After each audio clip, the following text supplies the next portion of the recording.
prophétie. Oui, nous ici seulement la prophétie. On va à la station d'essence pour avoir le carburant. On va chez un boulanger pour avoir le pain. On va à la cabine pour avoir les unités. On va chez les prophètes. Qui t'a dit que la prophétie ne dure que 30 minutes?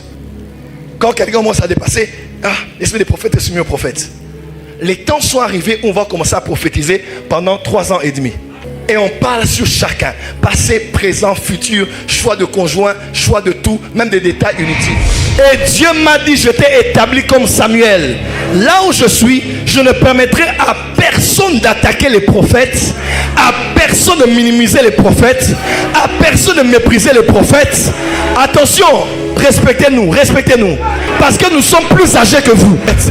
Même quand les 5 ministères cesseront et que l'église partira et que l'esprit partira, quand Dieu voudra agir sur la terre, il n'enverra pas 2 apôtres, il enverra 2 pas pasteurs, il enverra 2 prophètes, 2 témoins. Parce que mon fils le prophète Kainos devait aller prophétiser quelque part. On l'a invité prêcher. Il m'a dit, mais daddy, cette église là elle est trop sérieuse, mais ils sont ouverts.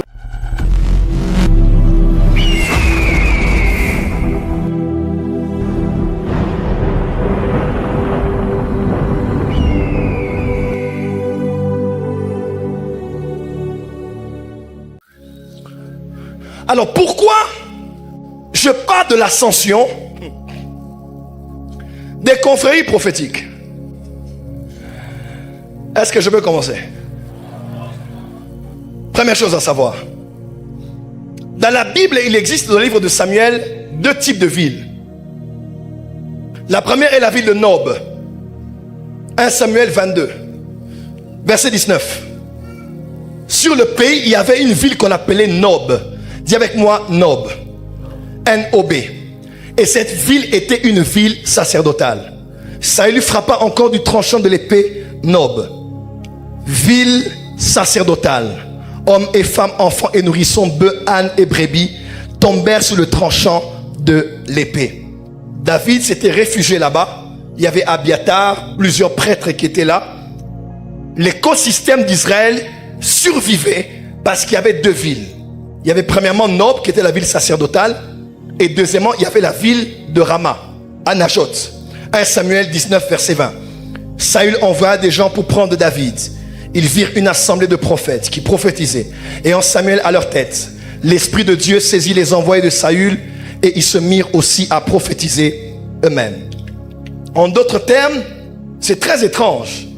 Les villes, généralement, contiennent tout type d'habitants. Tout type d'habitants, voilà. Les hommes et les femmes de différentes ethnies, travaillant dans différents secteurs.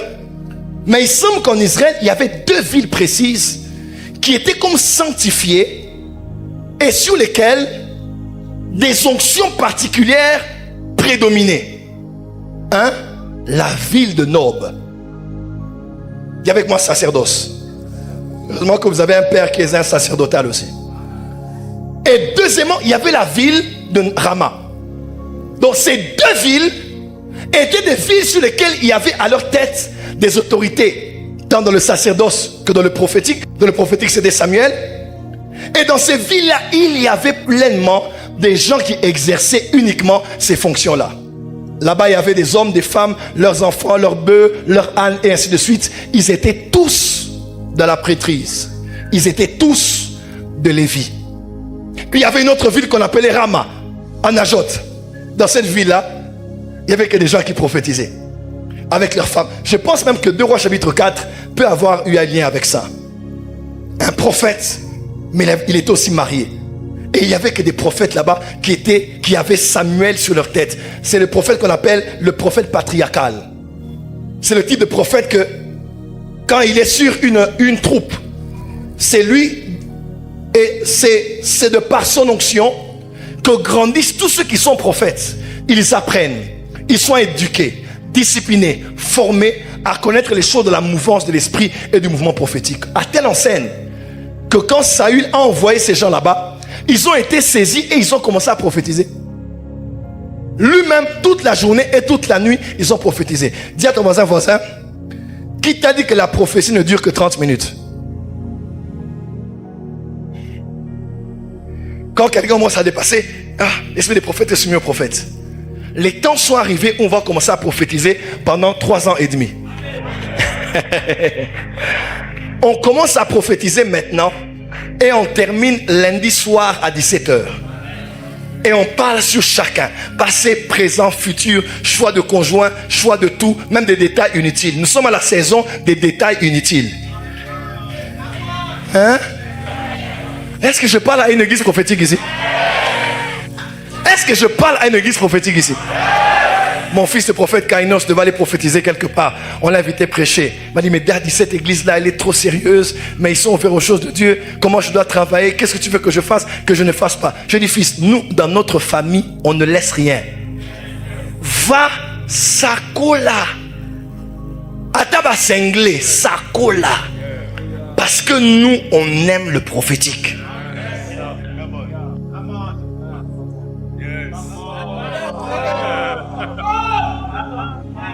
Est-ce que Manaïm est là? Dis à ton voisin, on va prophétiser. Oh, eux là-bas, seulement la prophétie. Oui, nous ici, seulement la prophétie. On va à la station d'essence pour avoir le carburant. On va chez un boulanger pour avoir le pain. On va à la cabine pour avoir des unités. On va chez les prophètes. Dis à ton voisin, on va prophétiser. Matin prophétie, midi prophétie, soir prophétie. Je dors, je me réveille, prophétie. Aujourd'hui même ma femme elle prophétise. Je l'entends au téléphone dernièrement. Oui, est-ce qu'il y a le nom de quelqu'un c'est comme ça? J'ai dit, hey! J'ai dit, chérie, prophétie. Esaïe était prophète et sa femme était prophétesse. Il est écrit, le prophète s'approcha de la prophétesse. Lui prophète, sa femme prophétesse, et ils eurent des enfants qui firent des signes et des présages. Je vois à tous les prophètes ici, Dieu te donne une prophétesse. C'est un péché d'épouser une femme qui ne navigue pas dans la même fréquence que toi. Dis amen là où tu es. Dis amen là où tu es. Dis à ton voisin, on aime le prophétique.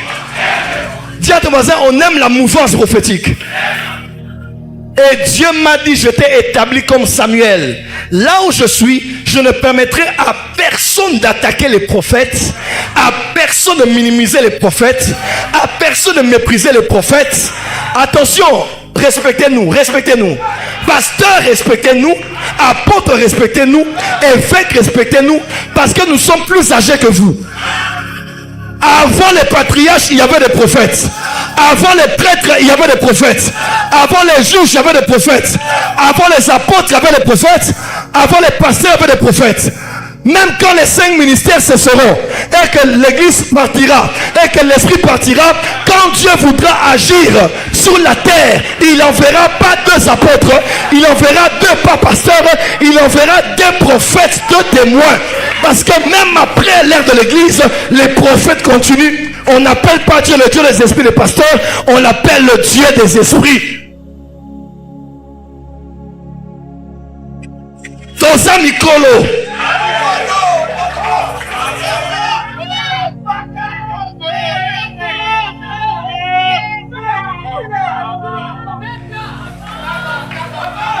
Un prophète peut ne pas avoir étudié. Un prophète peut ne pas savoir bien parler français. Mais prophète Azoba, ça l'a raté. Vous avez remarqué ça? Tout prophète est intelligent. Parce qu'il a la pensée de Dieu qui se frotte à ses pensées. C'est normal, même s'il n'a pas beaucoup étudié. Prophète Azoba, ça l'a raté. Tu n'as pas dit non? Nous allons faire respecter le prophétique.